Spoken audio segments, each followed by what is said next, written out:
Bring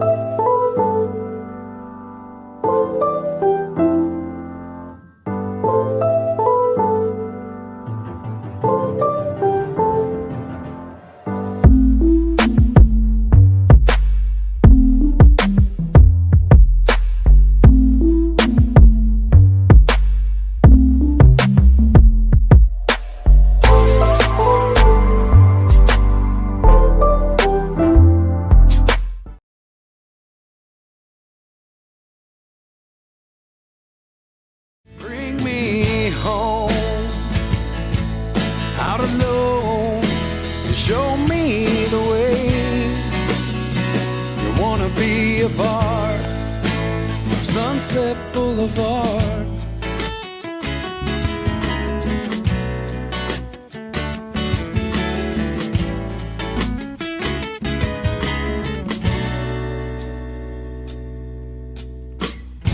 I woke up.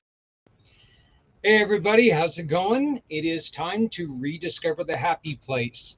We are full swing on this, and we have got a very, very special treat for you today. One of the greatest things that we've got going on is that we have a brand new friend to the program, Miss Jana Lynn, and she's going to be starting our show here in a couple minutes with a couple minutes of a comedy program that she does.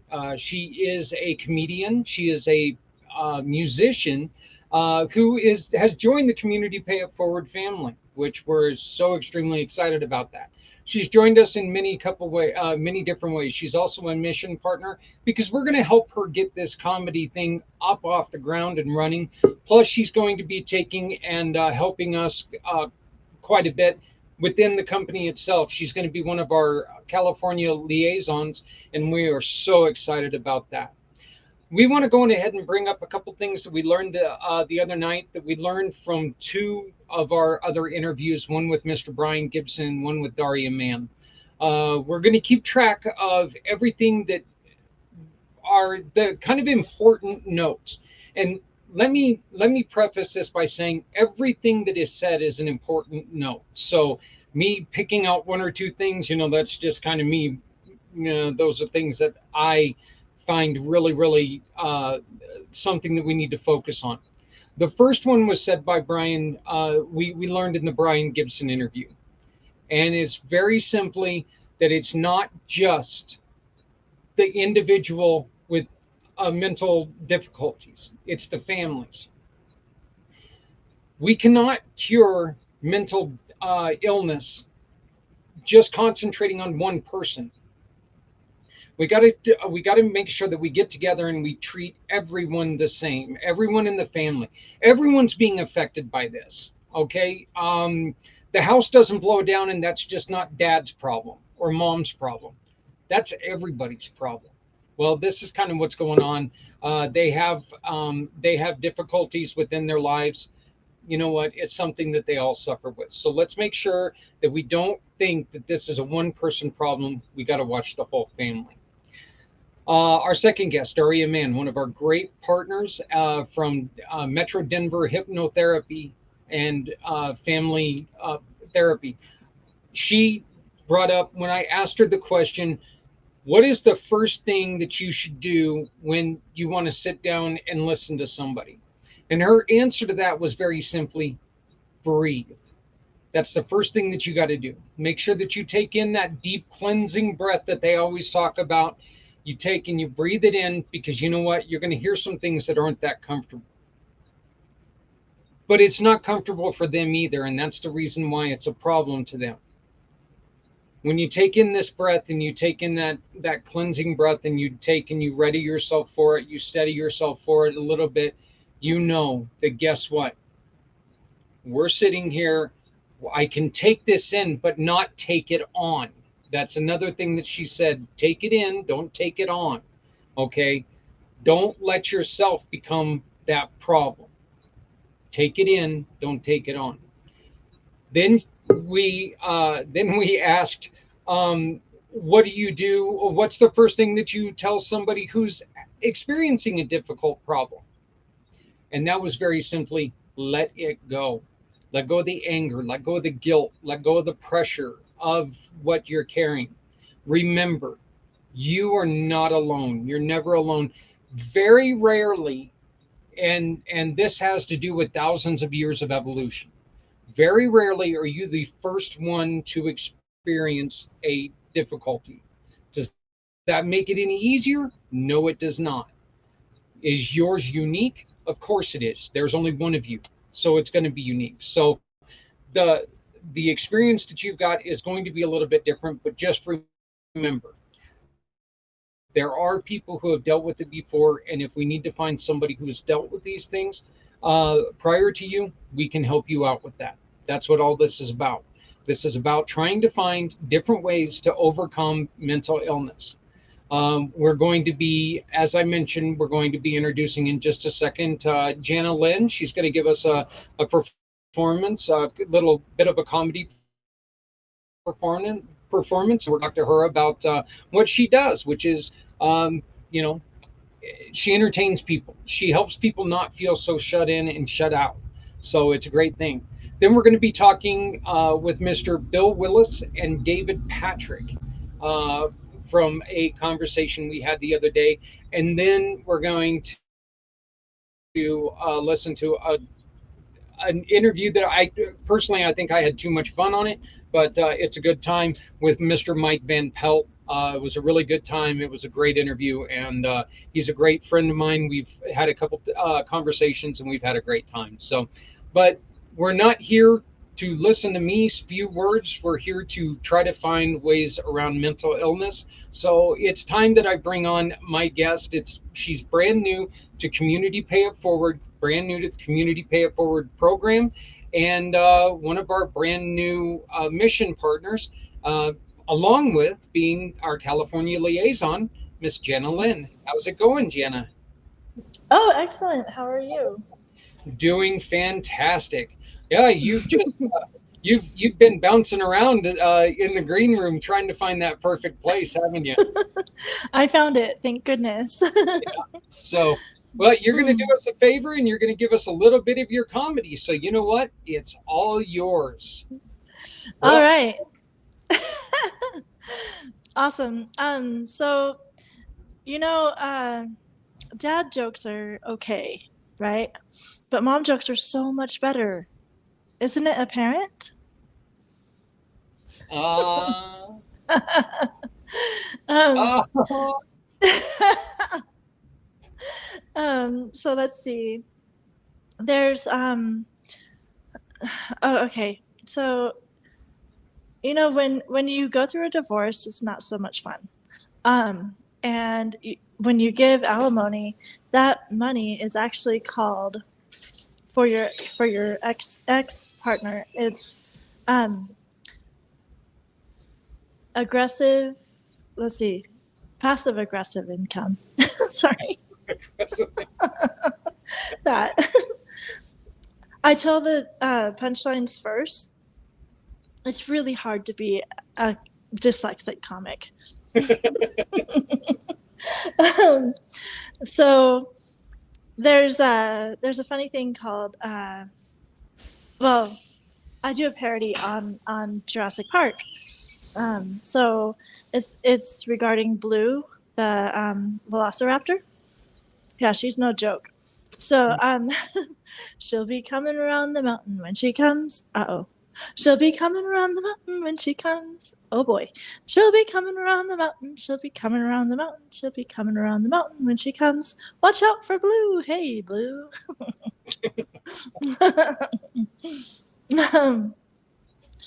So I somebody to get crunched there in the end. well, and I don't. Yeah, chomp chomp, right? Well, I don't know if you like Dunder Mifflin or know who that is. That's actually a company, paper company. Yeah. So this is from The Office. Choose Dwight. If him or Jim is placed before you, he's the right person to go for paper. Choose Dwight, future Dwight. He'll fax you incessantly. Choose Dwight, future Dwight, and you'll end up so very happy. Then I have one about Sherlock Holmes, so we'll do that one. Holmes saves the day. Moriarty couldn't get in his way. Watson helps him out, and Miss Hudson sits and pouts, for she saw yin and yang get away. Holmes is the man whose stratagem is always the best plan. He loves to collude, especially when he acts rude, for he works best as an unhealthy dude. Thank you.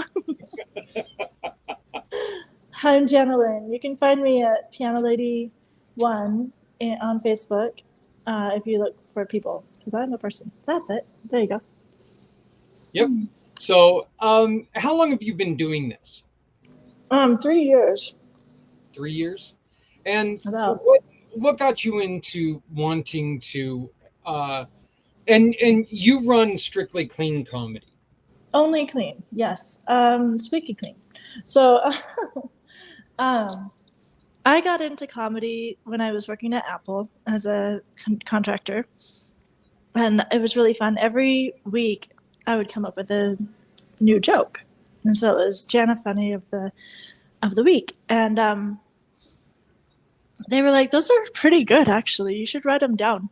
So I started writing them down, and I went to a comedy club, and I was like, I was just gonna go for the open mic, but not actually do my comedy.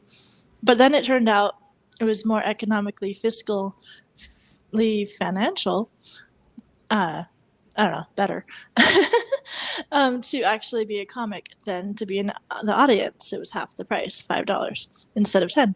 So I'm like, okay, let's do this. So I just started 3 years ago, and now here I am. What are some of the places that you like to? What are some of the venues that you like to go and perform at?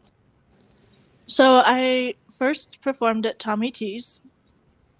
That's in Pleasanton, in the Bay Area, East Bay, and I've done a lot of that. They have a lot of open mics. I've also done San Francisco and Castro Valley. Also down south, I've done one show at the Comedy Chateau in LA. And I love doing retirement homes and helping those who are shut in. I just feel such a need to uplift their lives and give them something fun to have experienced. When we first met, when we first talked yesterday, when you came across and we started talking about how important that was to you, you got very emotional. You understand what it's like to be in a position where you feel like things aren't working for you. I'm just going to try to keep it, keep it straight here. You know what it's like to feel like things are working against you, and you feel like you don't have much hope. Mm-hmm. Why is the importance of doing stuff like retirement homes, churches, stuff like that? Why do you get such a inspiration, a personal love for doing that? Basically, I love the people, and I'm also becoming a teacher soon, I hope. So I love children as well as the elderly. The middle people are pretty cool too, I guess. Yeah, yeah.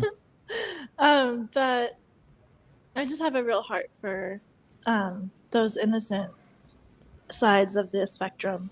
And I've actually been homeless before-ish, kind of. I had a camper van the whole time, but sometimes we didn't have a space to rent. And so we would go live on C Street, which is California Street in Ventura. And we were there for like a month. And so I understand how the pandemic, as well as life situations, can affect you. So I've been divorced, and I didn't get a drop of money from my ex, and I'm still trying to get something from him. There wasn't much money there. It was mainly debt.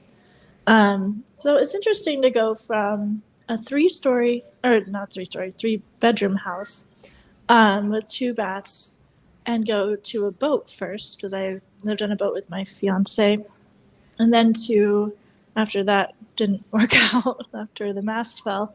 That was exciting. To a camper van. So you really whittle it down to what you need, and um, you have a simplistic, very minimalistic life. Um, and we've been making it together, but I don't know what I would have done without him, except go to my parents' home, which is hard to do at 40. Yeah.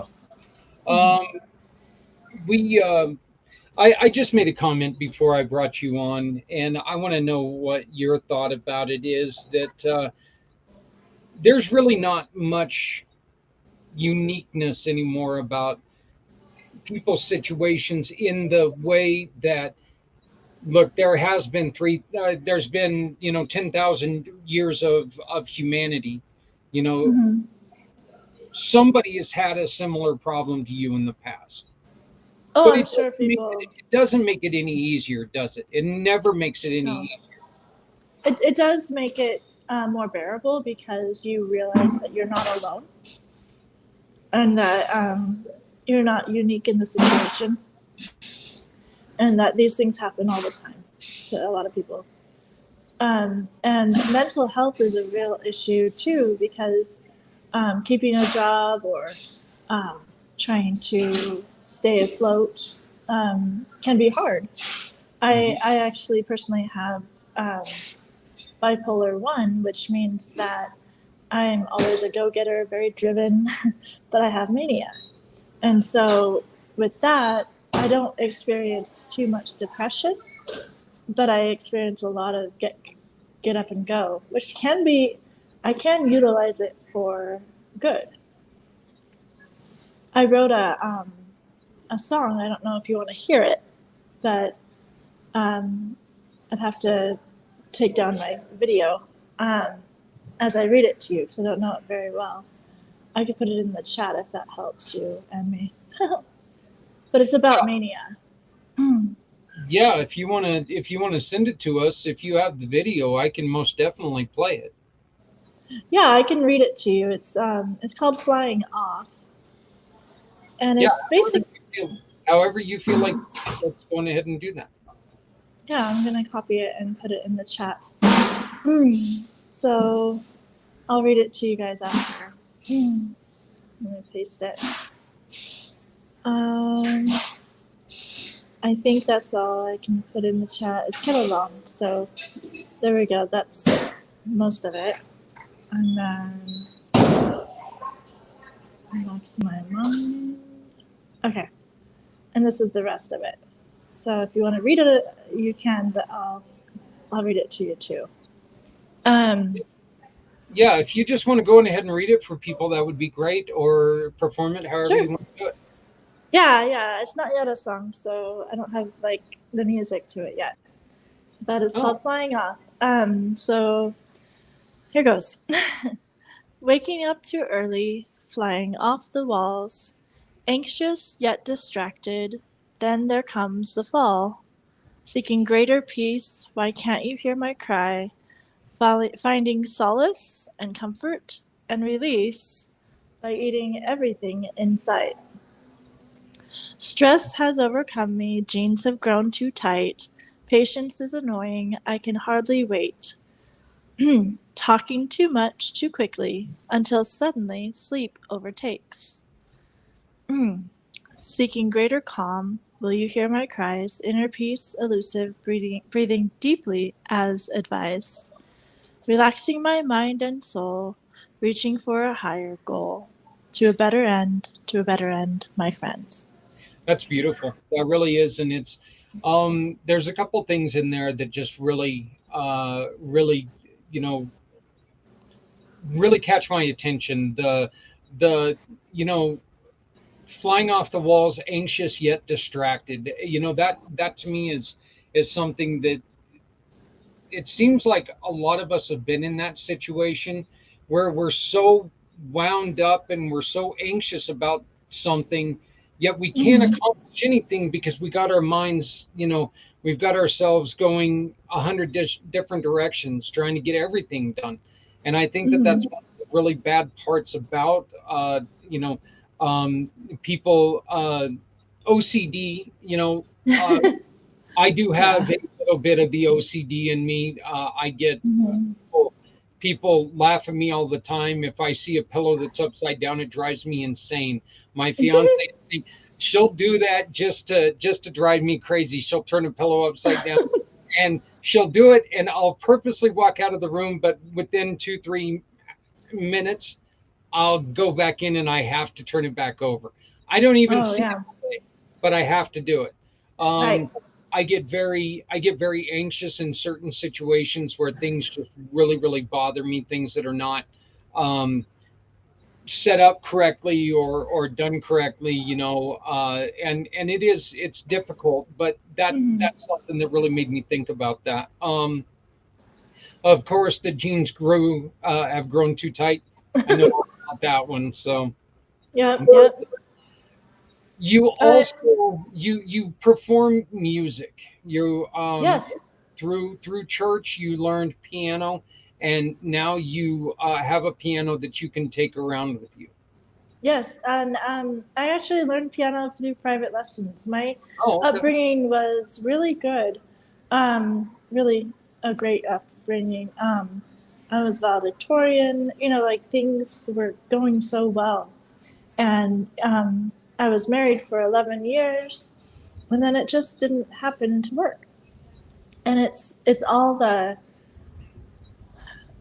time I put into my marriage and all the money that I made kind of didn't matter because it went away, it evaporated. And it's so hard because I worked so hard for that. And I guess what I learned from that was lessons as well as I gained experience in what I actually do, which is AutoCAD.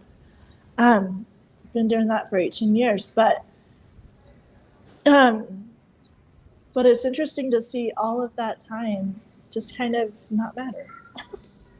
It's very sad.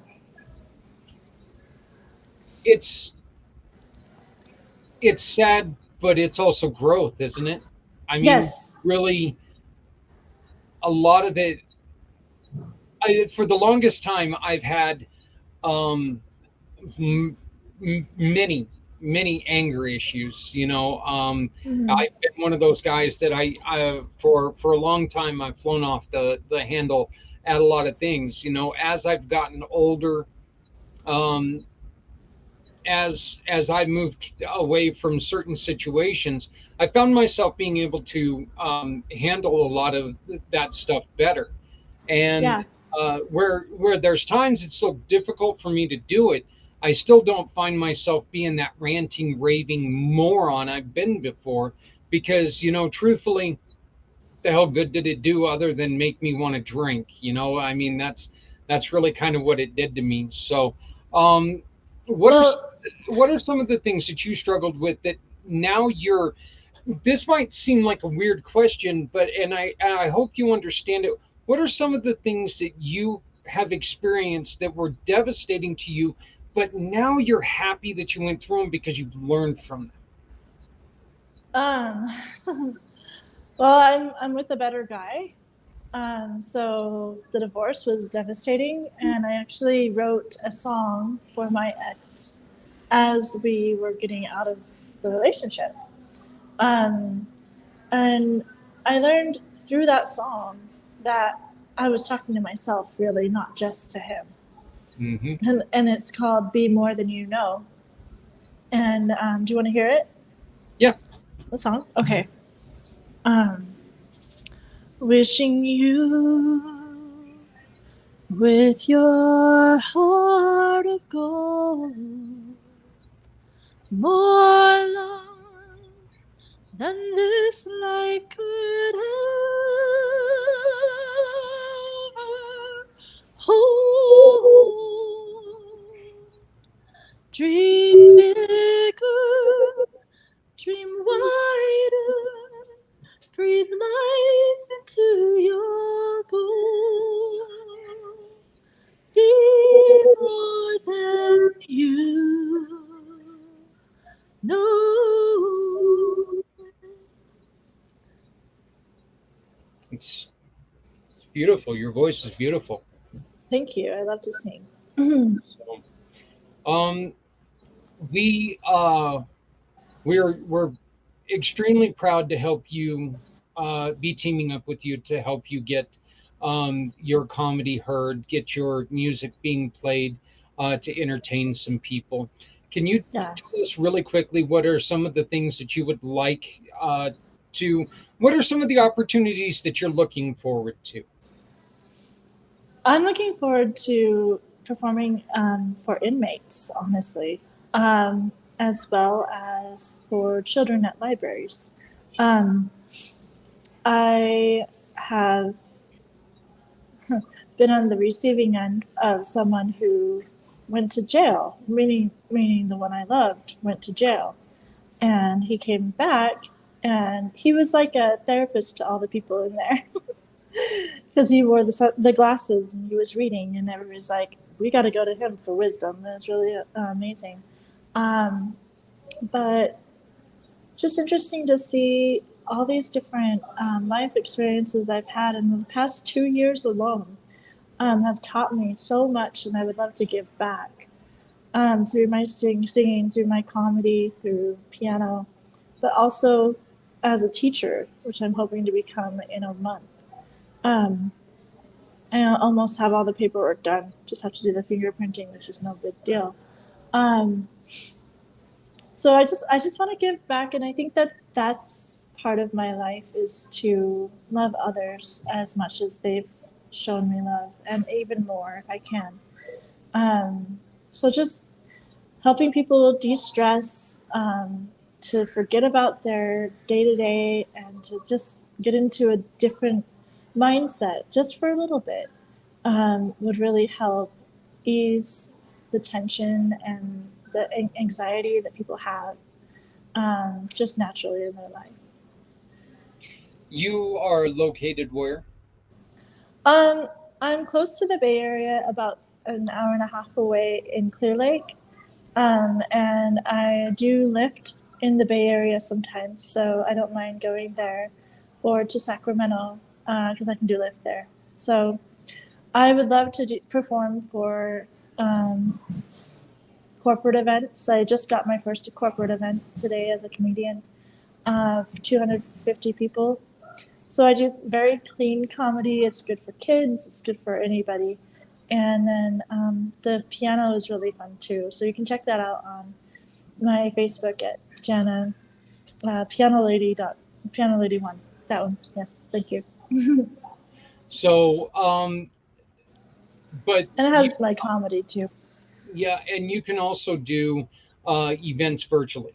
So people can Yes. hire you out virtually, from wherever they are. You can perform virtually for anything Well, needed. and I'd love to do like veterans virtual, um, to help the people who have served this country, and nurses and hospitals. Like anybody needs a laugh.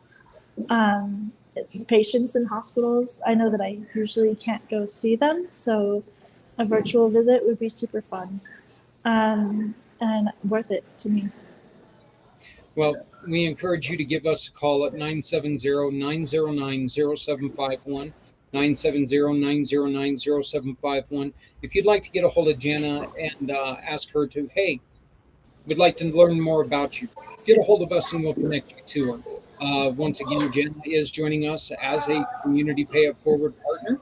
So Hmm. that means that anytime that she gets hired on, she's going to allow you to choose somebody to give money to. So this is a great way to not only help the people in your area, your immediate area, your retirement home, your church, your school, your classes.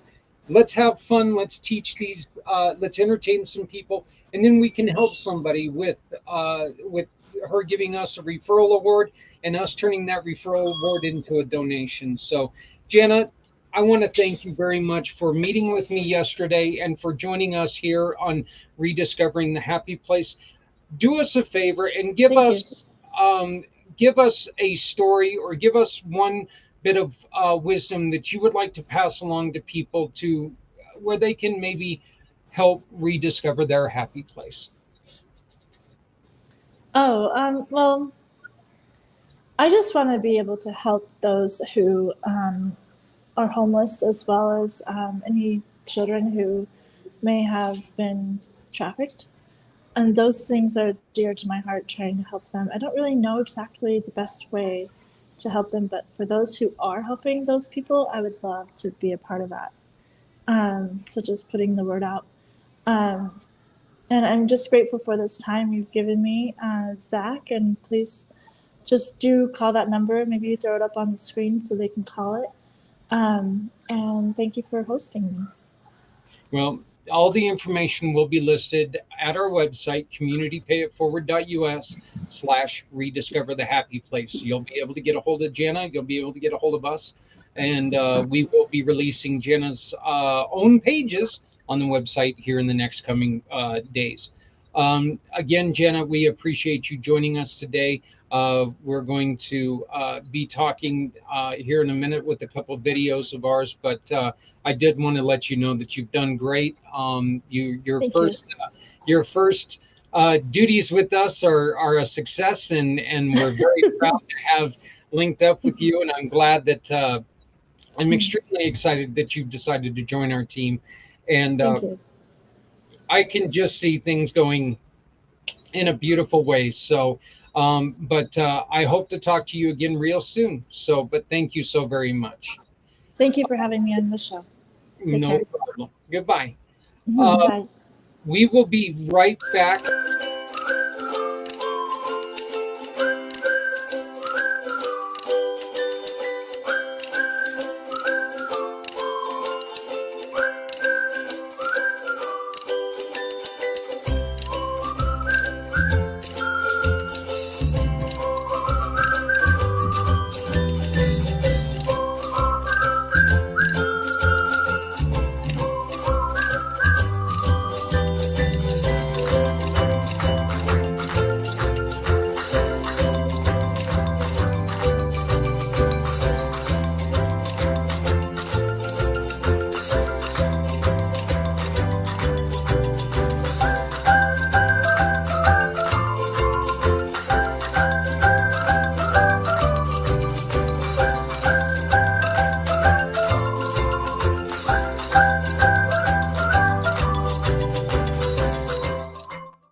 This meeting is being recorded.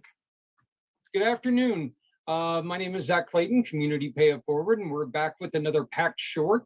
We're having another segment for our Rebuilding the Happy Place campaign that's been going on for a couple of weeks, and we're hot and heavy into it now, trying to find solutions to everyone's problem. Not every mental health issue is the same. Everyone has their own way of dealing with things. Well, this is one way. We've got to find that comfort level dealing with people with their own mental disability, mental illness, and mental hardship. So joining me right now is Bill Willis and David Patrick. Bill, you and I have been talking the last couple of days. You're about ready to be coming on to the Community Pay It Forward program. And you told me about David Patrick and his wonderful program. Why don't you give us a little bit of an idea on what you do first, Bill, and then we'll move on to the introduction of David. Absolutely. Thanks, Zach. Yeah, my primary business has been in the medical healthcare, especially in the medical cost sharing healthcare business. I've done traditional insurance over the years, but I'm particularly working in the medical cost sharing. And one of the things that has become abundantly clear is that there's a real issue in our nation for mental health. Suicide rates are up, depression, anxiety. All these factors are entering in, not just into the public schools, but the universities, nonprofit world, as well as the employer world. And it's something that needs to be addressed. We're at the highest levels we've ever had in those arenas. And National Telehealth Solutions and David's group, I've partnered with because I think they've stepped up and provided programs that meet the needs of these particular areas. Yeah, David, you're welcome to the program. Can you please tell us what exactly is the National Telehealth solutions? We are obviously a telehealth provider. We provide healthcare virtually through several providers. Specifically, as we're on this cast about, is to provide mental health care to population. We work with school districts, we work with individuals, we work with employers, universities to provide a virtual health care for mental care. That provides an access and scalability to folks that a lot of people haven't seen in the marketplace yet. So we're very excited as we continue to roll this out to make this available to a lot of folks. You guys saw a huge issue with one of the problems, and that's accessibility, and you guys are taking a huge step on in which there's still a challenge there. We understand that, but you guys are taking a huge step forward. Can you explain what that huge step was and what you guys are trying to do? Sure. I think part of the difficulty we have with mental health care to this point is the accessibility you mentioned. We have a lot of wait times in our part of the world across the country. So what we were able to do is put this program together where we have kind of a 4-stage program from digital content, which is very active and thousands of applications for different scenarios, general coaching, counseling, and also licensed care as well as full psychiatry. So I think as we've talked before about it, the key is that we have a triage program that's really never been done well in mental health because of the enormous demand that's on our existing counselors and psychiatrists. The accessibility and the scalability is very difficult. So I think our program, because of the virtual nature and we triage better with the challenges someone have, gives us the ability to really cover a lot more people virtually. And then obviously, as we've talked before, if there's needs for referrals outside of a network or two, physical counseling and psychiatry, those things can be done. But a lot of problems we see in mental care don't necessarily revolve around some of the things we kind of been told and stigmatized over the years.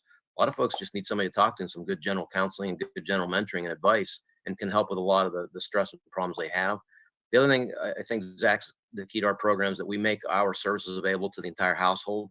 And that's very critical as well, especially in some of the different populations we work in, because as we've talked, mental challenges, whether they're severe or just day-to-day stress that we're dealing with, always are going to affect the household, one either back towards or away from. So it's important that I think we provide that access for the household as well.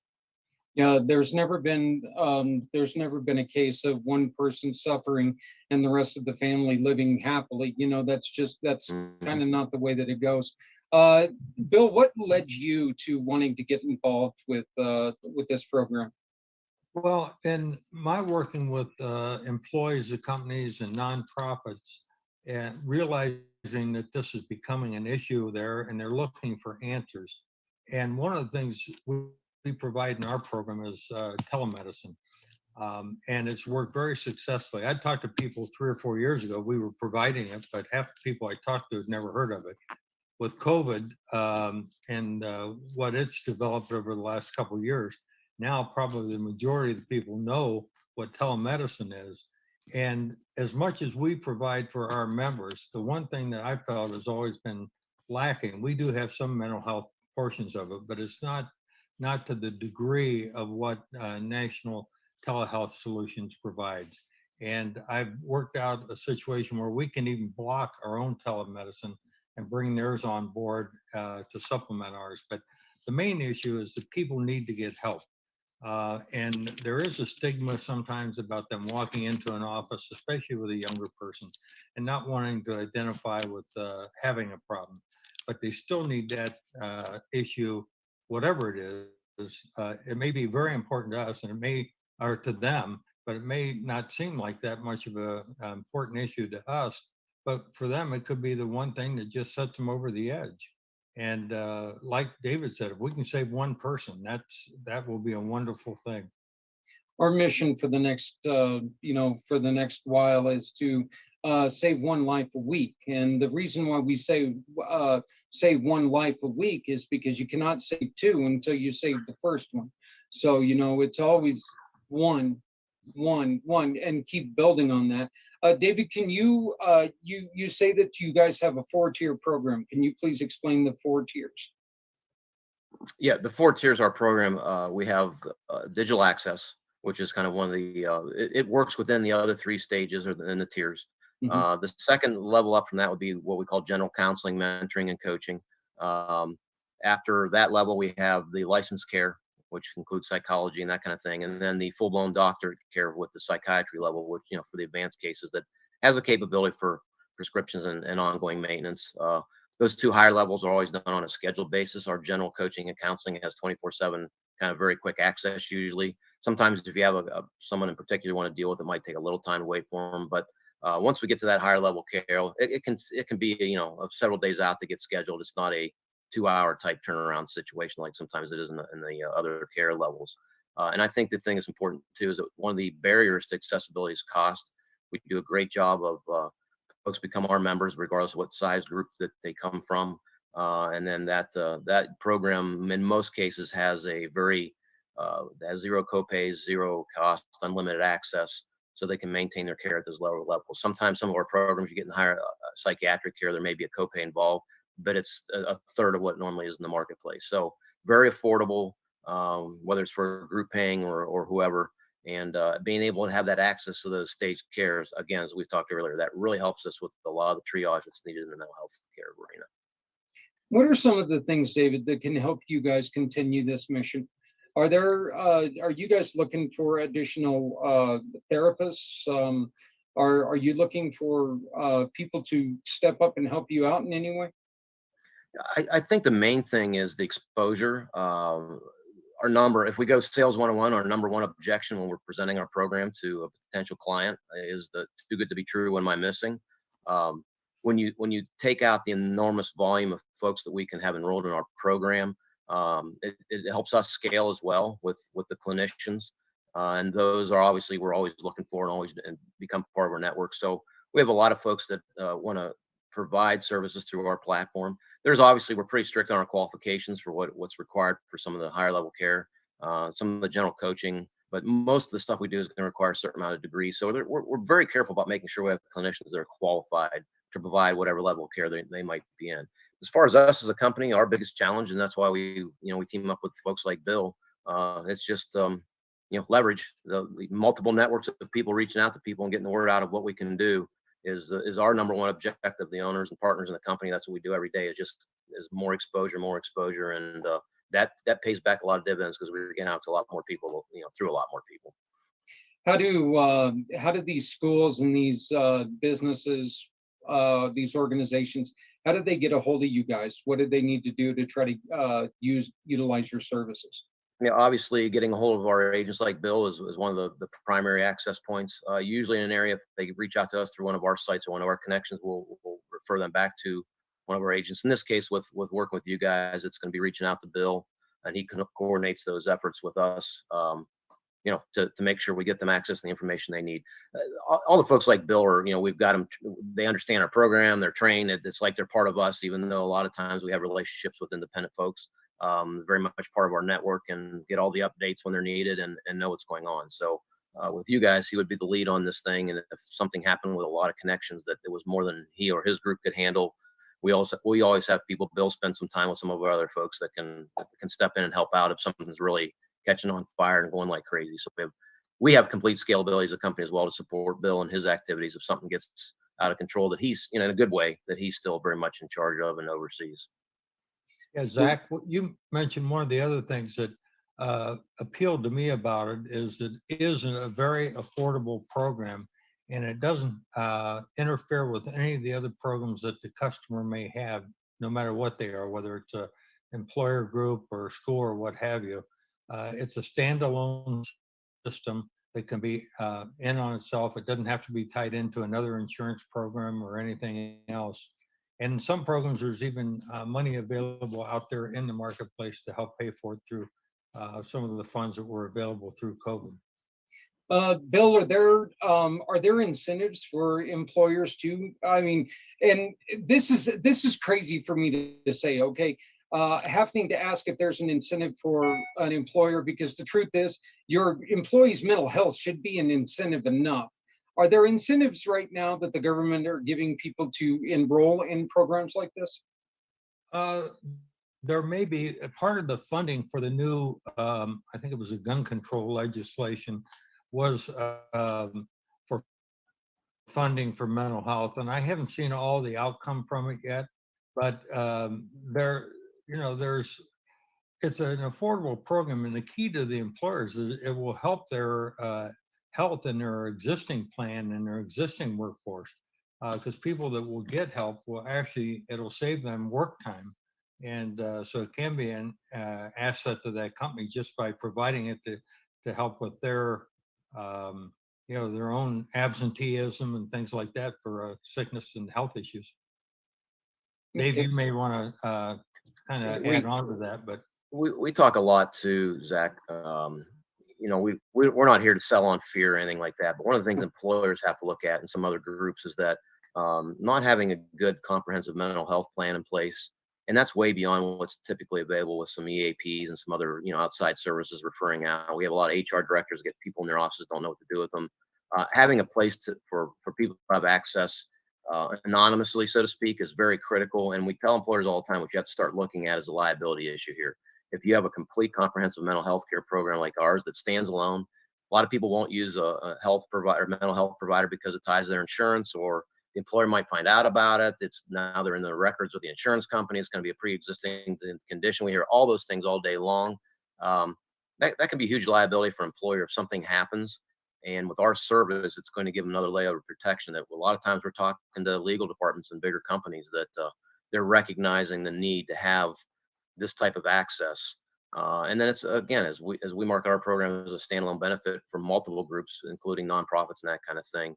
It's a great way to add on to existing benefits, or if employers don't have any benefits, it's a great benefit to add into the programs. So liability is becoming a huge issue for employers with not having access to a good mental health care program.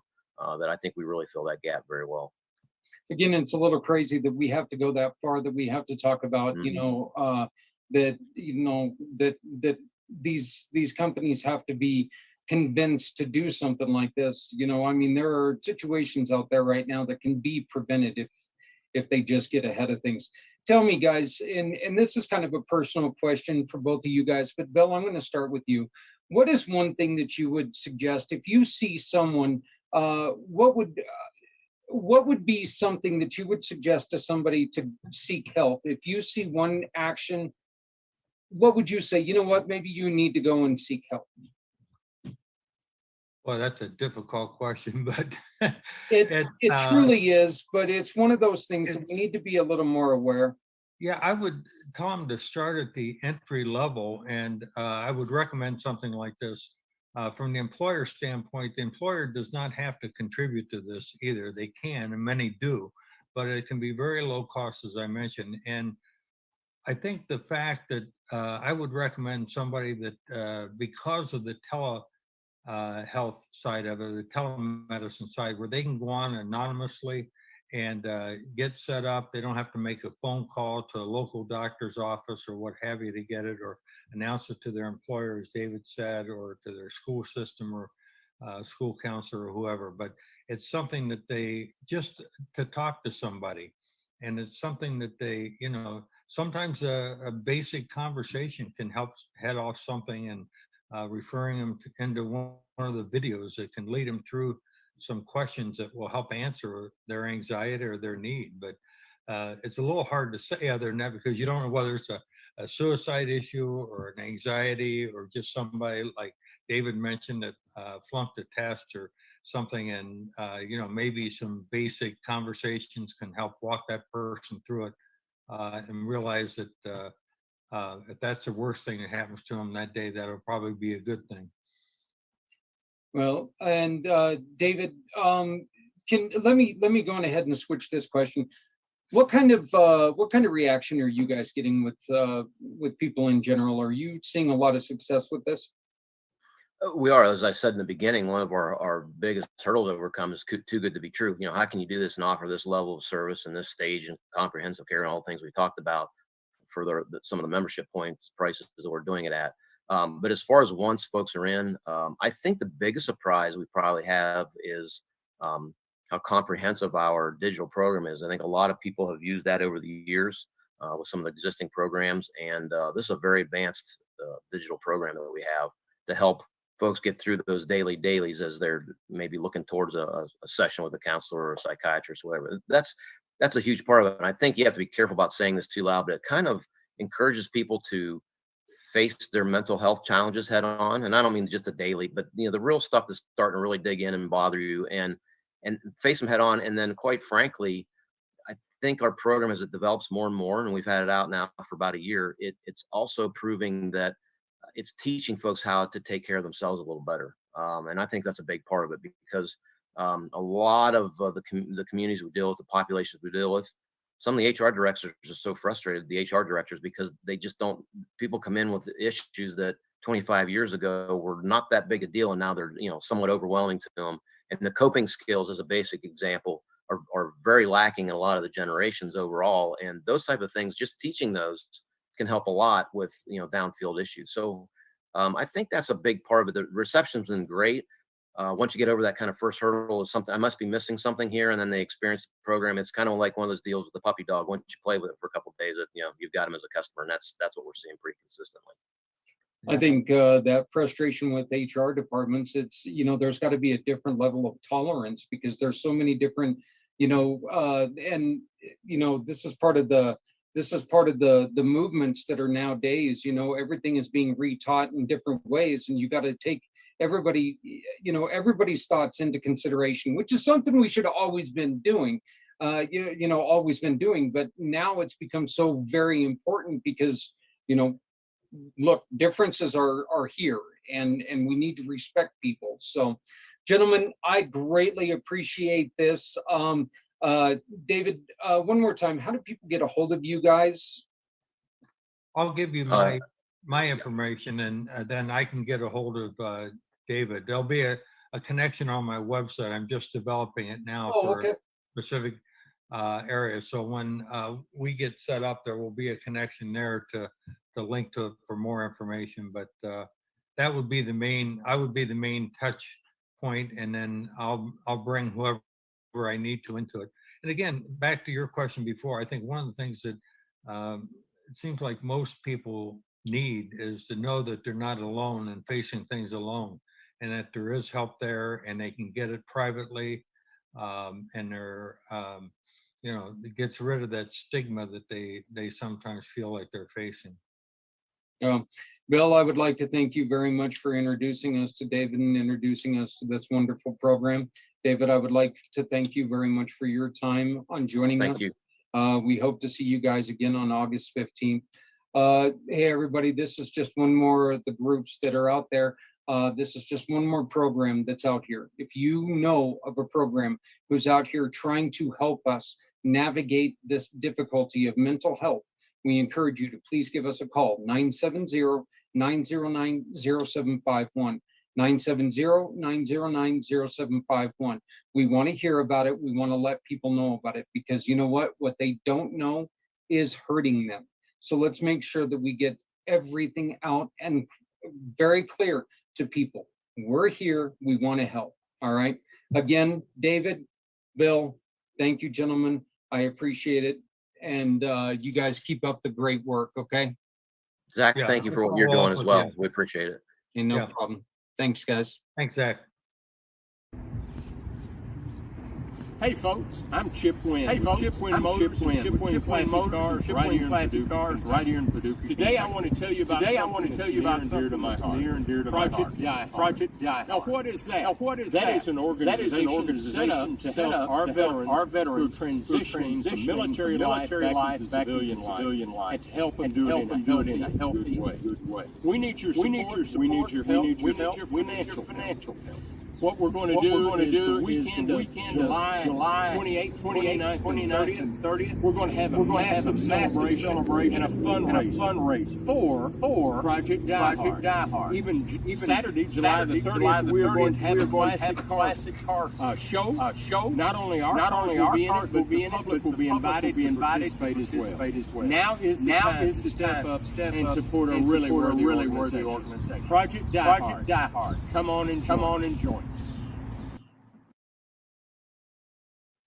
How's it going, everybody? Zach Clayton, founder of Community Pay It Forward, Community Dare to Care, and the PAC channels, sitting here with a really good new friend of mine, Mike Van Pelt from True Man Life Coaching. Mike, how you doing today? Man, I am fantastic. Thanks for having me on. I'm glad we get an opportunity to chat about what you're doing and what I'm doing and how we can marry these things together. Well, this we just want to first and foremost thank you for helping us rediscover the happy place, and let's let's make sure that we're giving people your information, and that way they can instead of making that end of life decision, maybe they'll come and talk to you and make a true decision that's better for them and their family. Mike, tell me a little bit about True Man Life Coaching. So True Man Life Coaching really developed out of it's kind of a life body of work, as it turns out, really. I mean, what a journey it's been on. I tell people that developing this was a collision of my business life and my personal life coming together. So I took what I had gained out of business and said, how do I make a business and work for myself and be able to impact people. And so my general purpose is to make an impact on the life of men for good. And I do that through True Man Life Coaching. And the reason that I came about this, quite honestly, was, as I mentioned, my own journey. It was a spiritual journey. It was me getting very actively involved in men's small group and having these discussions that I wasn't having with really anybody, let alone men, in an intimate setting. And it really caused me to go deep with myself and really dig in and work on some of the internal wounds that I've been carrying around with, inside of me. And that's what us men, we're really good at. Like, we just bury stuff, hoping that we never have to deal with it. And, guys, that can lead to a life of misery. And what I always tell guys is, don't walk around with this stuff. Figure out a way to find somebody to talk to channel some of that stuff that you've buried deep down inside with you, deal with it, and work through it. And then you can begin to have the life that you really want. And, the minute that I dealt with some of that stuff and pushed it aside, then I realized, you know what? I've got the knowledge, skills, and ability to be a great resource for men. And I would want to come walk alongside them and help them on their journey when, they may need it most. I want to take great people and make them even better. Let's go to the next level. And that's the whole goal with my coaching. I do a lot of one-on-one work with people just to try to help them go to the next level and be the people that they want to be the man that they want to be the husband that they want to be, and to be the father that they want to be. That's what I do. This, yeah, there you go. You started this, and there was a religious aspect in this at the beginning, but then you decided to go on ahead and, while you're still using your religious learnings, your religious teachings and everything, you're not focused on religion during this coaching, are you? No, I mean, here's how I approach it, Zach, and it's a good question, and it's one I get a lot. I approach faith, and some people use the term, spirituality. I use that as much as somebody wants to use it. Now, I'm not one of these guys that's going to, throw Bible verse zingers at you, hoping it attaches. The reality is, when you're talking about personal growth, when you're talking about values and goals and morals and ethics, it's hard to leave the spiritual factor out of it. But, I bring it up as much or as little as somebody wants. And, I have guys that'll say before we go on a coaching call, will you pray for me? Will you pray for me afterwards? Yeah, I'll do that. Not everybody wants that. Not everybody's comfortable with that. And I get it. I know what impact that has had on my life. And listen, I've been a Christian all my life. It really wasn't until I got involved in more intimate men's stuff where I really began to come alive. Okay. So I encourage it, but I would never force it on anybody. That's a choice somebody has to come to. And honestly, that's part of personal growth and the progression that people take, the journey that we go on. You know, you and I, we actually had a conversation about that where I have a belief that there's a lot of times that men don't like to do the religious, you know, man meetings and stuff like that because there's almost a commitment to them. Yeah. And so that makes it a little more structured. I don't want to say structured, but well, commitment. I mean, it just puts more of a commitment on it. And of course, we as men, you know, we hear that word commitment and we're like, yeah, no. Yeah. You know, here's the thing. And I've said this to people that tell me that they don't believe in Jesus Christ.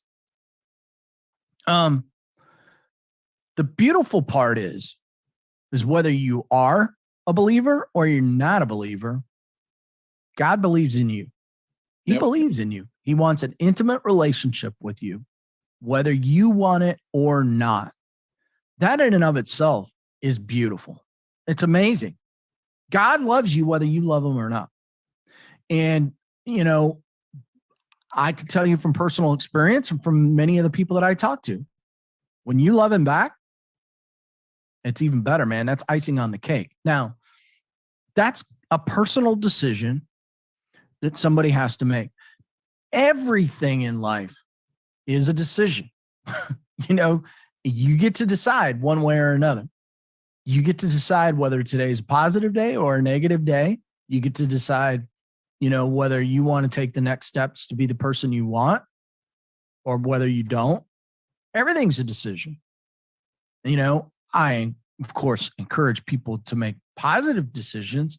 And that's what we try to work through, you know, in the coaching program, you know, is that we're touching on things to help you become a better person. I can't imagine why anybody would want to work with a coach if that wasn't their end goal.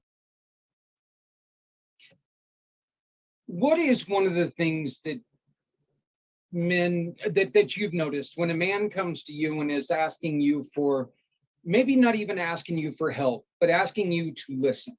Because we know that that's one of the things that, you know, that we have to do more of if we're going to change mental issues. We have to learn how to listen a little bit more.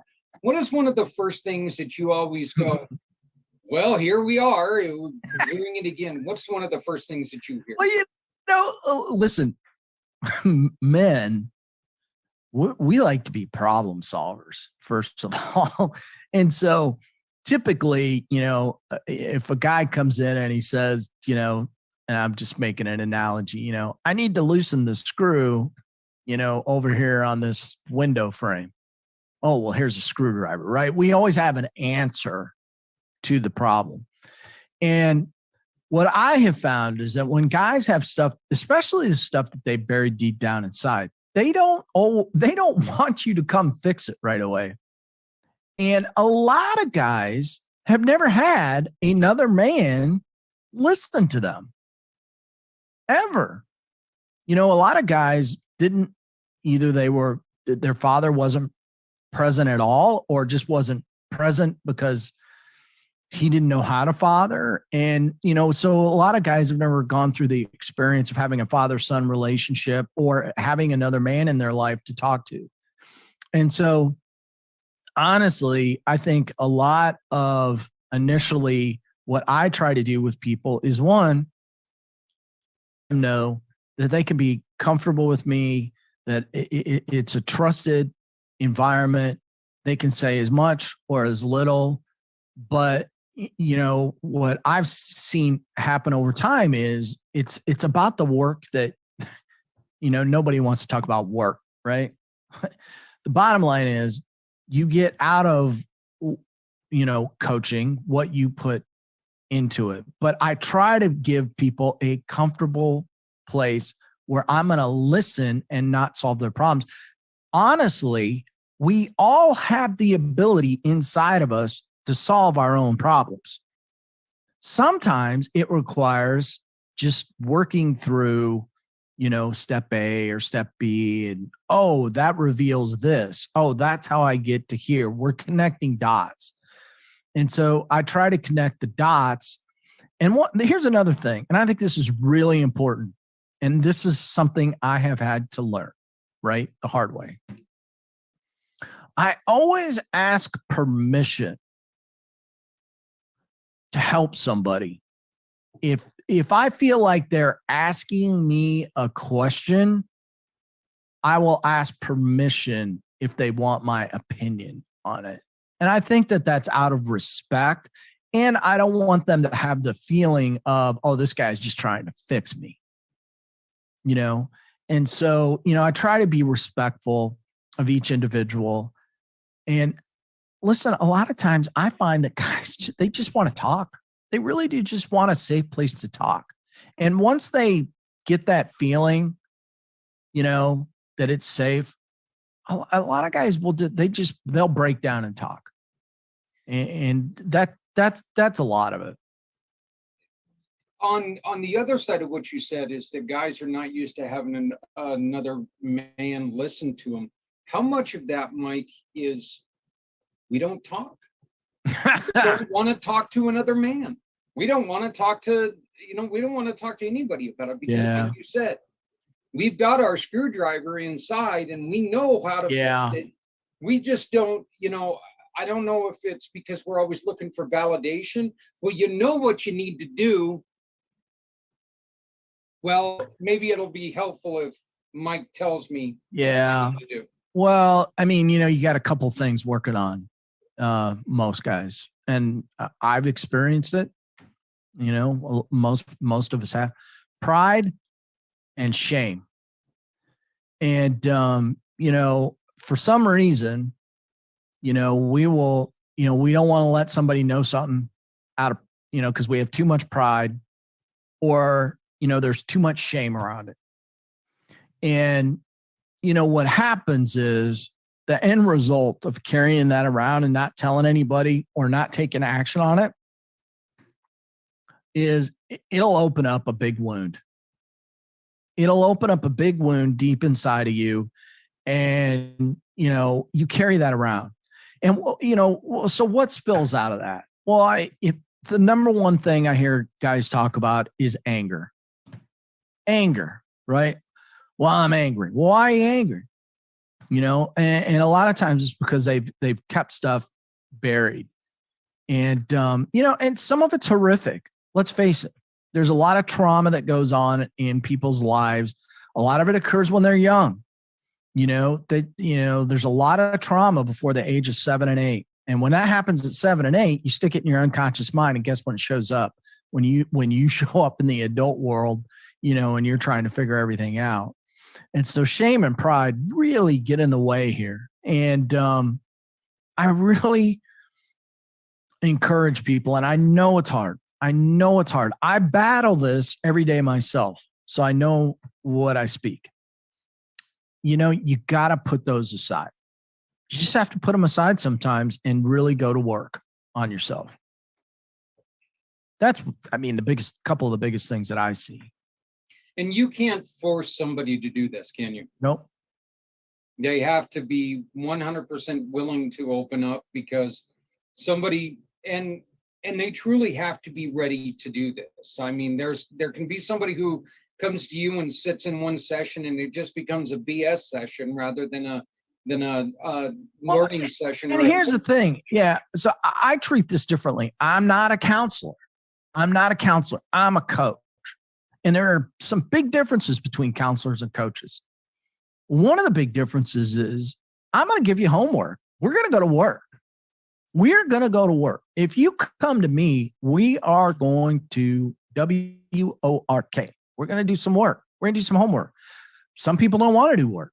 You don't want to do work. You're not for me. I don't, and I, that may sound harsh to some people, but trust me, what you get out of it could change your life. Now, if you don't want your life changed, or you just want to pretend that you have all the answers, I mean, I talk to a lot of guys. I talk to a lot of business owners. I've talked to some amazingly successful people. I haven't had anybody yet tell me they got there on their own.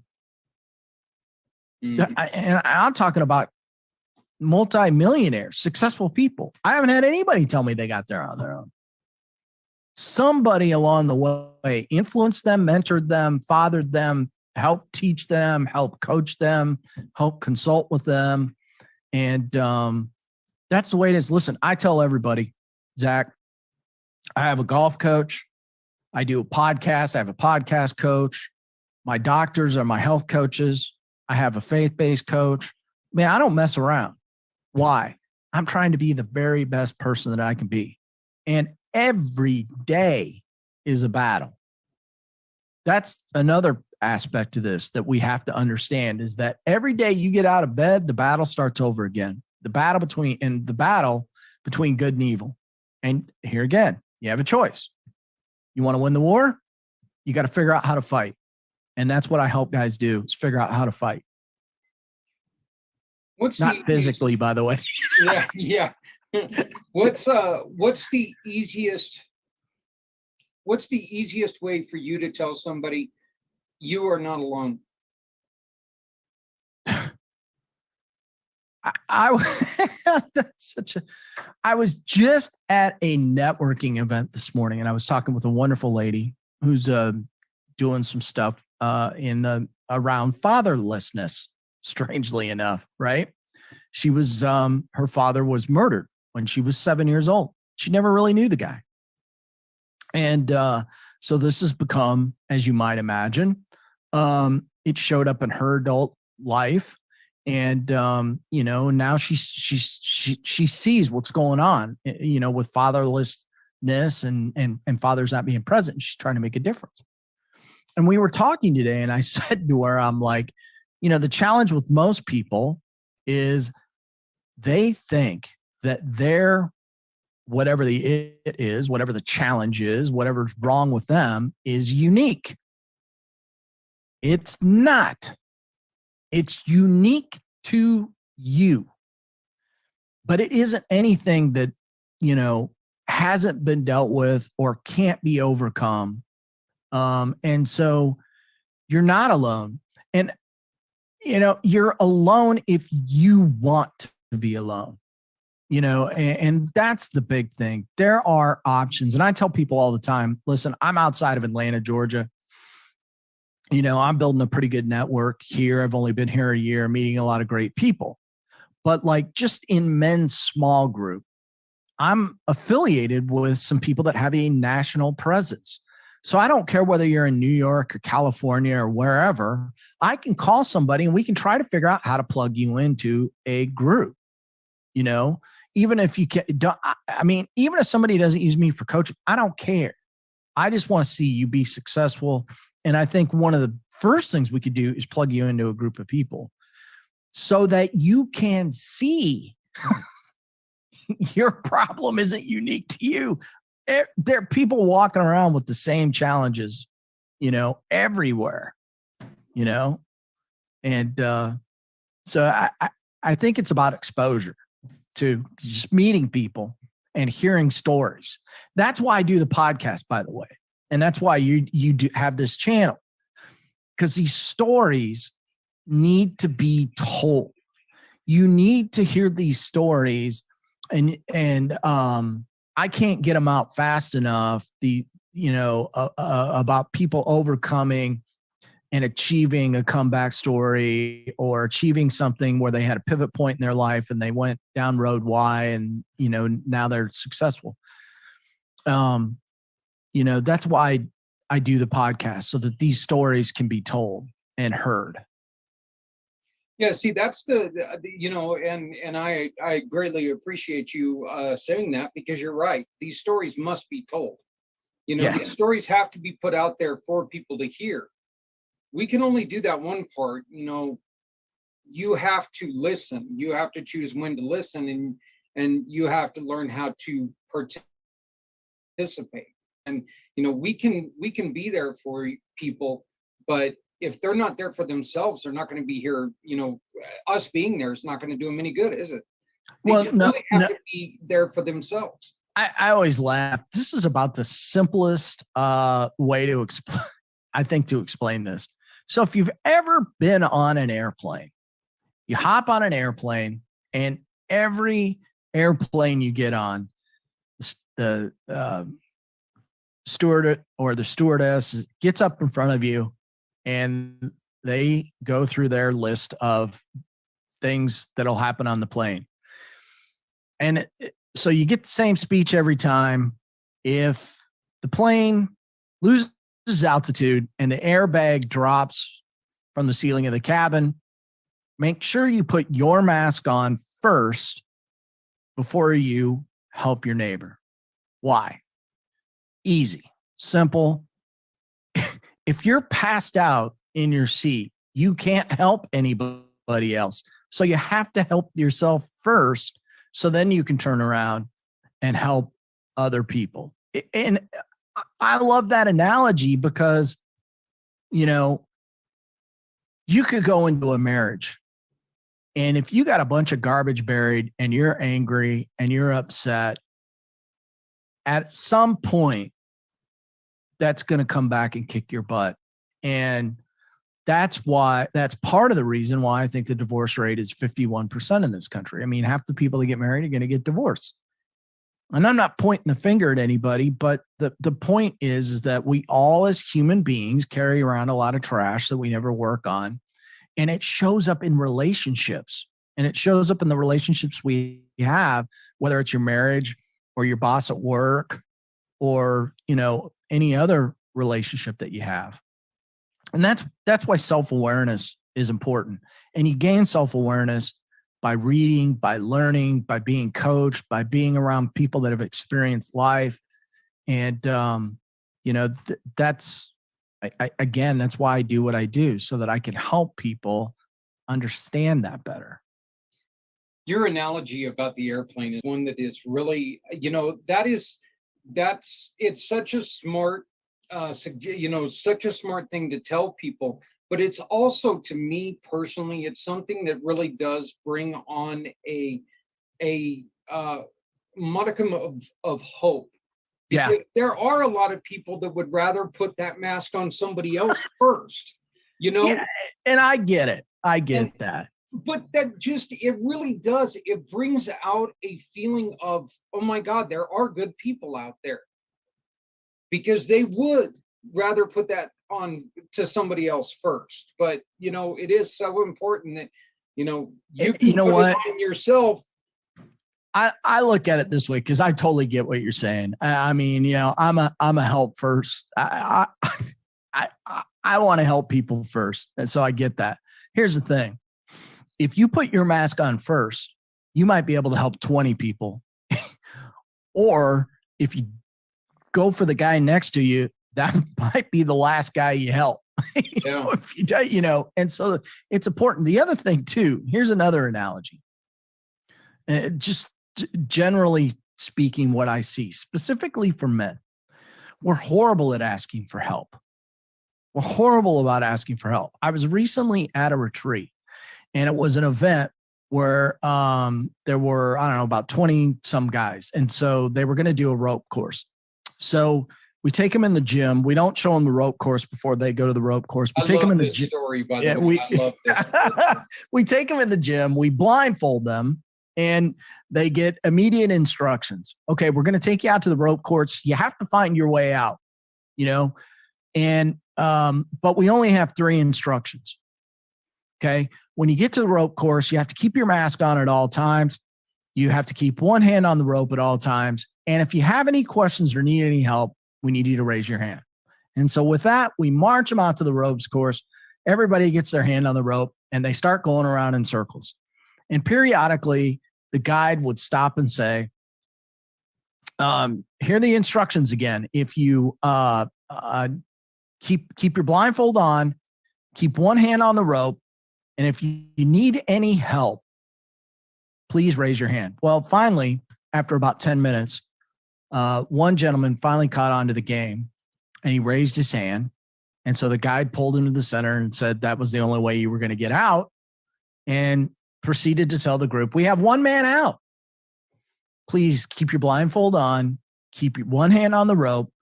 And if you need any help, just raise your hand. Well, raising your hand was the only way to get out of the ropes course. The only way, and I think we were probably 20, 25 minutes in before the last guy finally put his hand up in the air.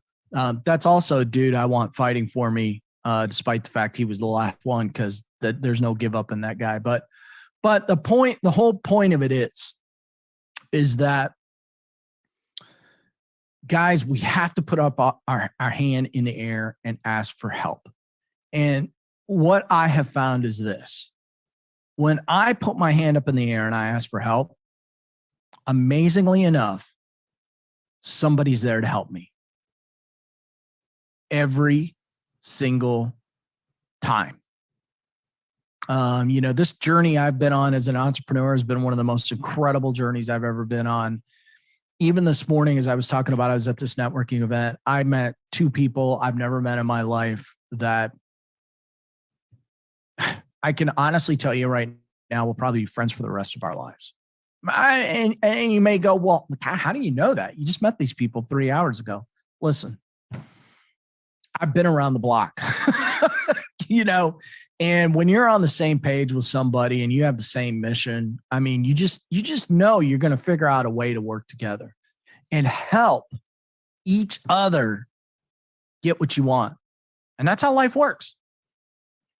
Because again, you have a choice. You can go curl up in the corner and not raise your hand, Right. And conversations, you don't know how good they can be for you until you have them. And, one of the things that I like to tell people is, what? Even loners need somebody. Even a loner needs somebody, because nobody goes throughout life doing it all on their own. No, and I'll say this. This is going to surprise a lot of people when they hear me say this. I'm fairly introverted. Now, I've figured out how to work with it. I know when I need my downtime away from people.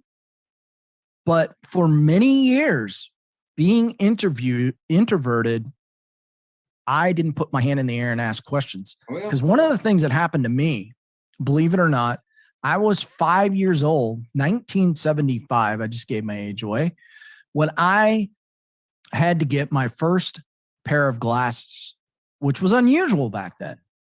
And what happened almost immediately was two things. One, of course, you have to have one guy bully you because you're 4 eyes all of a sudden.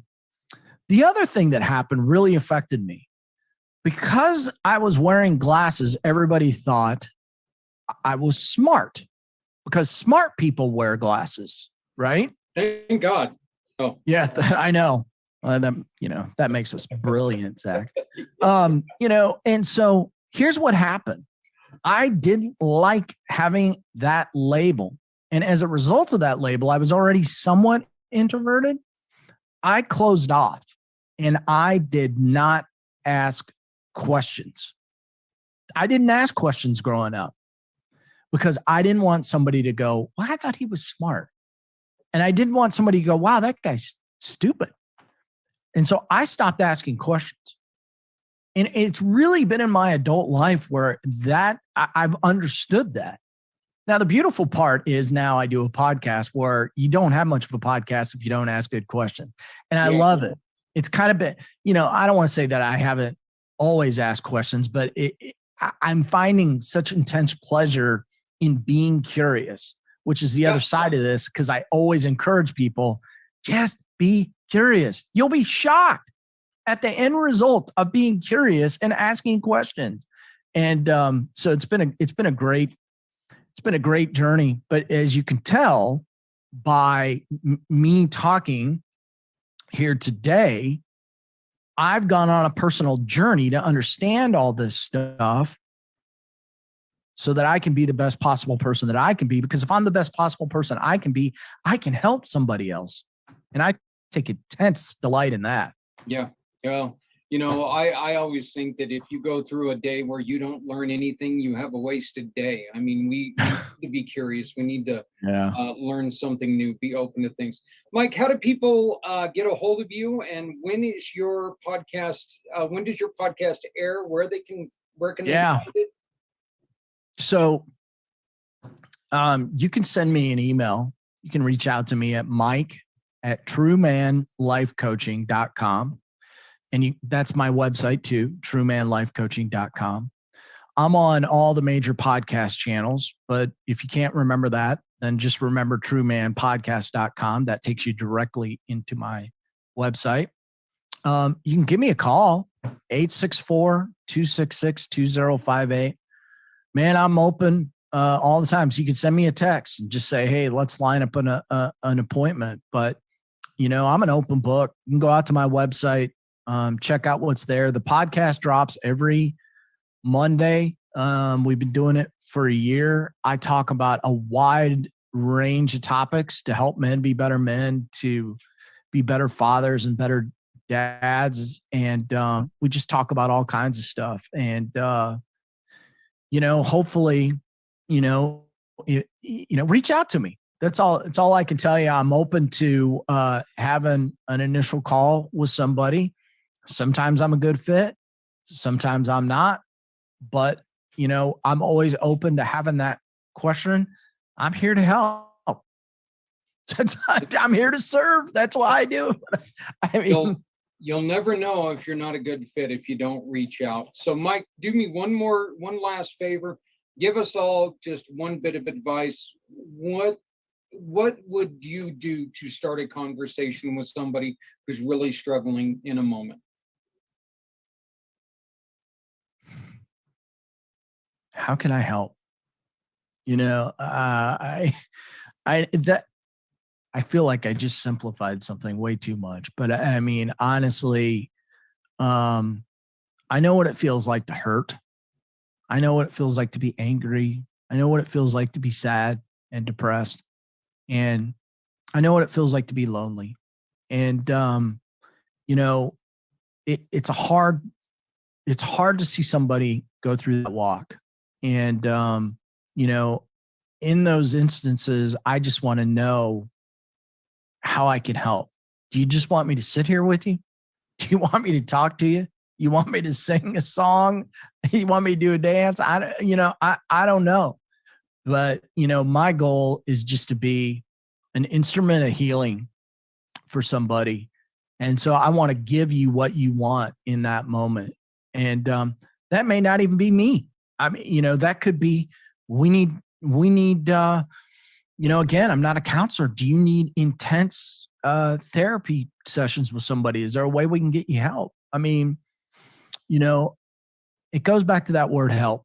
And, if you just reach out and ask, man, there's so many resources out there. Well, you may have a fear that that was simplifying it, but I think that was the perfect answer. You just got to ask. I mean, if you don't ask, they can't answer. If they're afraid to ask, then it's not going to do any good. As we all know, look, the thing is, are you ready to listen? Because if you're not ready to listen, don't tell them you are. Be there, be open, and be ready, because what you hear might not be pretty. It might be hard to hear, but sometimes it needs to be. I mean, these things aren't always pleasant. And, there are times in my life where I look back and really what I needed, not a softball approach. I needed somebody to grab me by the collar and go, snap out of it. Yeah. Yeah. And now, would that have changed me in that moment? I don't know. But I reflect back on it, and that's really what I needed. I didn't need the softball approach. So, I approach everything very heartfelt, very caring, and, but sometimes people need to hear it. And I've been in that position, so I get it. Yeah, and if you're afraid to speak, just remember the thing that you're afraid to see might be what they need to hear. Oh, So, yeah. you never know. Thank you, Mike, for joining us today. I appreciate you helping us through this. You'll be able to find all of Mike's all of his information, everything about him on our webpage, communitypayitforward.us/rediscover the happy place. Okay. We're going to have all of Mike's information so you can get a hold of him, so you can reach out to him. This is just one of the very, very many ideas that we're throwing out here to make sure that you're aware of everything that is out there for people who need help, whether that's you, whether that's someone you know. As Mike and I were just talking about, if it's not out there, people can't use it. If you don't tell them, they don't know. So let's make sure people know.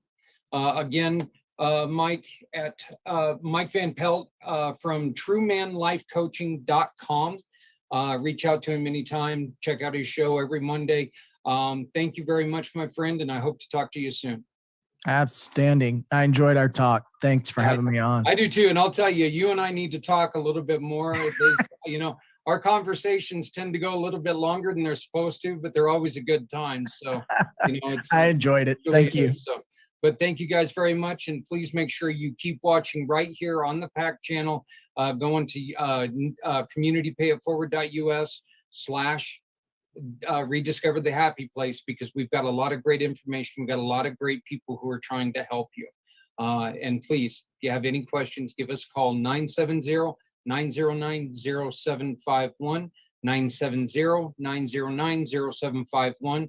We've got all these connections. We've got them written down. We know how to get you to them. So please don't be afraid to ask, because we're not afraid to tell you about it. So my name's Zach, Community Pay It Forward, Community Dare to Care. I'll see you next time. Thanks. A lot of great information again today. Whoa, what is going on there? The January 6th committee hearing this afternoon, background the 7th public thing meeting, disappeared. ended with a dramatic Shush, lady, revelation. don't talk Vice no Chair more. Liz Cheney. Go away. Okay, sorry about that. Anyway, we did go over a little bit longer than what we wanted to, but as I promised, we're going to go as long as we need to for this mission. Rediscovering the happy place is not going to be easy. There's not one answer to anything. You just heard a couple people who were telling you about different things. I want to thank Jenna Lynn Kelly, the comedian who joined us in our first hour, the first half hour. Then I want to thank Bill and David from National Telehealth Solutions. Wonderful program that, you know what, companies, get with it. Your employees' mental health is probably one of the most major things that you need to watch out for.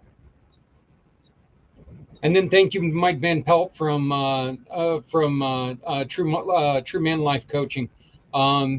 Great things there. So what did we discover today? All right, look around. Somebody somewhere is a success story. What you're going through, they've been through it. They've gotten through it. They can be a success story. They can be an inspiration for who you are. Forget the stigma. I loved when they were talking about this. Young people, don't worry. Don't let your pride get in the way of your health. People may razz you for going to seek help, but are those the people you really want to be around anyway? Take care of yourself. You're all you have. It's you. All right? So don't let your pride get in the way of your health. I like this one. Smart guys wear glasses. Yeah. So do I.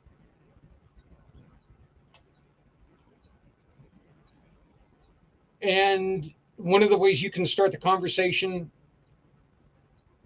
how can I help? My name is Zach Clayton, the president and founder of Community Pay It Forward, Community Dare to Care, and the PAC channels that you're watching. We're asking you to please come with us and help us rediscover the happy place. We need to find solutions. We need to find conversation starters. We need to learn what to watch for. You can join us by giving us a call, 970-909-0751. 970-909-0751. You can also reach me by reaching out to my Linktree. Just go to linktree.com/Zach Clayton and you will get me. And please remember, all of these videos can be found at communitypayitforward.us/rediscover the happy place. If you have any questions about anything that you've seen, if you need the services of anyone that you've seen, please, 970-909-0751. We will get you in touch with who you've seen. We will get you in touch with who you've heard. It's important to make sure that you can rediscover the happy place. My name is Zach Clayton. Please love somebody out there because somebody out here loves you. Make sure that you understand that if you're not helping somebody, you're hurting everyone. Nobody has to go it alone when we all come together. Please get a hold of us, 970-909-0751. If you have any questions, if you have any comments, if you'd like to find out more about the program. Community Pay It Forward, come together. Let's change this world. We have the ability. Let's do it together. Have a great day. I'll talk to you next week. Thank you. Goodbye. Stepping out of her fear, bring me home. Out alone, show me the way. You wanna be a part of Sunset Boulevard.